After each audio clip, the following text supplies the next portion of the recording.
بسم اللہ الرحمن الرحیم۔ جمعے کے دن کی فضیلتیں اور برکتیں۔ جمعے کا دن ایک عظیم دن ہے۔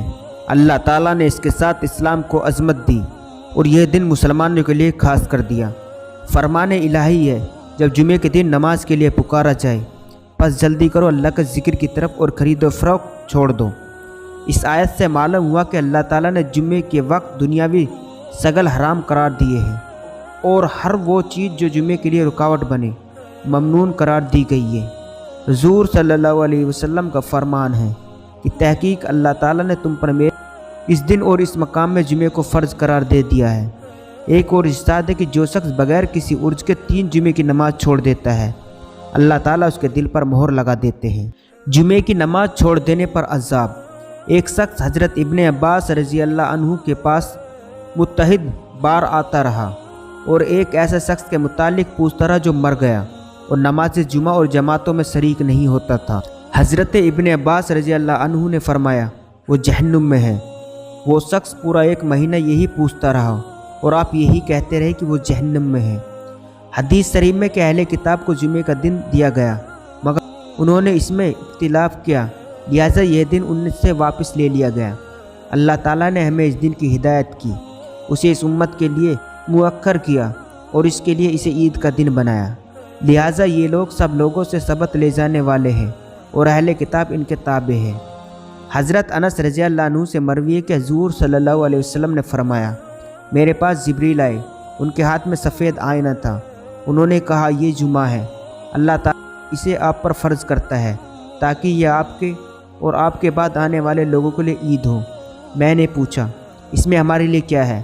جبریل نے کہا اس میں ایک عمدہ ساتھ ہے، جو شخص اس میں بھلائی کی دعا مانگتا ہے اگر وہ چیز اس شخص کے مقدر میں ہو تو اللہ تعالیٰ اسے عطا فرماتا ہے، ورنہ اس سے بہتر چیز اس کے لیے ذخیرہ کر دی جاتی ہے۔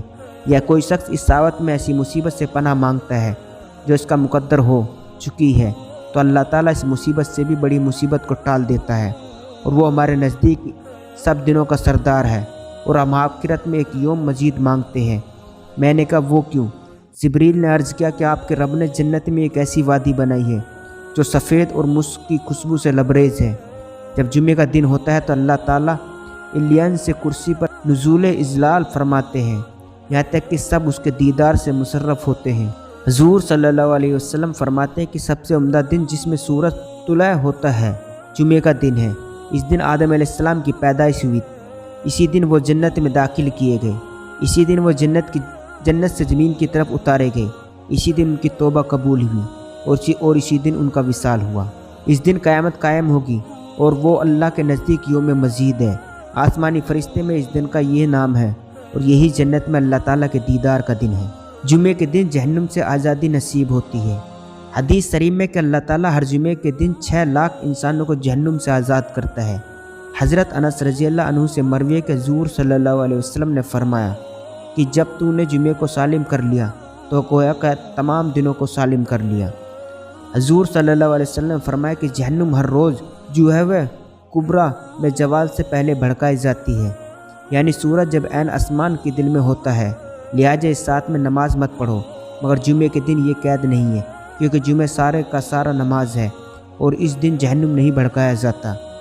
حضرت قابض رضی اللہ عنہ کا فرمان ہے کہ اللہ تعالیٰ نے سب شہروں سے مکہ معظمہ کو فضیلت بخشی ہے، ان سب مہینے میں رمضان کو فضیلت عطا کی ہے، ان سب دنوں میں جمعے کے دن کو فضیلت دی ہے اور سب راتوں میں لیلۃ القدر کو فضیلت عطا فرمائی ہے۔ کہا گیا کہ جمعے کے دن حسرت الارض اور پرندے ایک دوسرے سے ملاقات کرتے ہیں اور کہتے ہیں کہ اس نیک دن میں سلام ہو، سلام ہو۔ نبی اکرم صلی اللہ علیہ وسلم فرماتے ہیں کہ جو شخص جمعے کے دن اور جمعے کی رات کو فوت ہوا اللہ تعالیٰ اس کے لیے 100 شہیدوں کا ثواب لکھتا ہے اور اسے قبر کے فتنے سے بچا لیتا ہے۔